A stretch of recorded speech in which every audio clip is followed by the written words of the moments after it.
Teammate হিসেবে যেটা সামনাসামনি দেখলাম যে আমাদের বলার এখন মেন্টালি খুব ভালো অবস্থায় আছে। তো যেহেতু একটা উইনিং মোমেন্টাম নিয়ে আসছি, এটা আমরা ক্যারি করার চেষ্টা করবো। আর যেহেতু হোমে খেলা, আমরা মিরপুরে জানি সবাই নর্মালি যে মিরপুরে কেমন হয়। তো এখন পর্যন্ত উইকেট দেখি নেই, টিমের অবস্থা খুবই ভালো আছে। তো ইনশাল্লাহ আমি আমার ইন্ডিভিজুয়াল ট্রেনিং করলাম, তো টিমের মোমেন্টাম খুবই ভালো আছে, এটা আমরা ক্যারি করার চেষ্টা করবো। আমরা ওই পাস যেগুলি হয়েছে ওগুলি নিয়ে এখন করে থাকার চান্স নাই। এখন যেহেতু আমরা একটা ভালো মোমেন্টামে আছি, ওই মোমেন্টাম ক্যারি করার চেষ্টা করবো। না, টু বি অনেস্ট দেখেন, আপনারা সবাই জানেন জাকের ইনজুর ছিল দেখে কিন্তু আমার চারে খেলতে হয়েছে। আমার পাঁচে খেলার কথা ছিল, তো চারের সাথে ডিসকাস করে চারে খেলছি। কিন্তু জাকের ইনজুর থাকার কারণে কিন্তু আমি খেলছি, নর্মালি কিন্তু আমার খেলার কথাই ছিল না।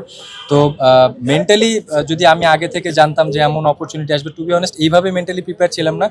বান্ডেল থাকলে প্রতি সেনমানিতে টাকা বাঁচবে। বিকাশ সেনমানি বান্ডিল কিনে জিতুন প্রতি লেনদেনে।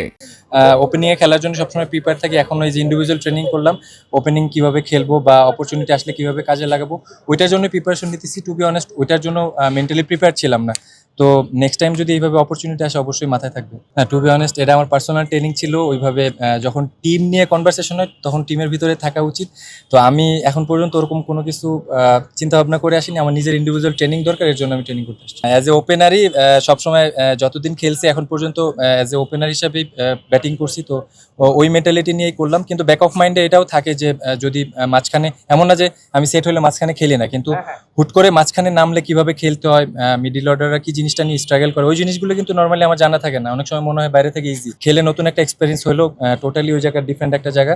তো ওভারঅল সবকিছু মিলায় সব জায়গায় ট্রেনিংই করি, কিন্তু এখন পার্সোনালি যে ট্রেনিংটা ছিল নিজের প্রিপারেশনের জন্য ছিল। ভারত পাকিস্তানের সাথে খেলা হলে দর্শকদের একটা আগ্রহ থাকে সবসময়। রিসেন্ট টাইমে দেখা গেছে যে ক্রিকেট থেকে আগ্রহটা একটু অন্য খেলায় শিফট হয়ে গেছে।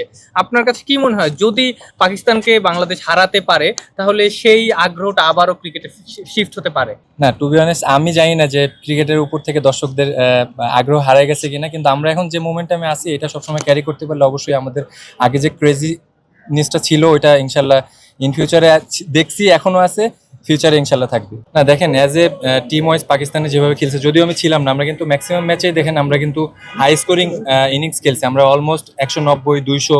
তো আমরা বোলিংটা যেভাবে পাকিস্তানে বোলিংটা করছি পাকিস্তানের এগেনস্টে, শ্রীলঙ্কার এগেনস্টে, দেখেন জিনিসটা কিন্তু টোটালি ডিফারেন্ট। তো এখন আমাদের বলাররাও কিন্তু ভালো মোমেন্টামে আছে। অ্যাজ এ টিমমেট হিসেবে যেটা সামনাসামনি দেখলাম যে আমাদের বলার এখন মেন্টালি খুব ভালো অবস্থায় আছে। তো ইনশাল্লাহ এটা ক্যারি করলে ডেফিনেটলি আমরা হোম অ্যাডভান্টেজ নিতে পারবো।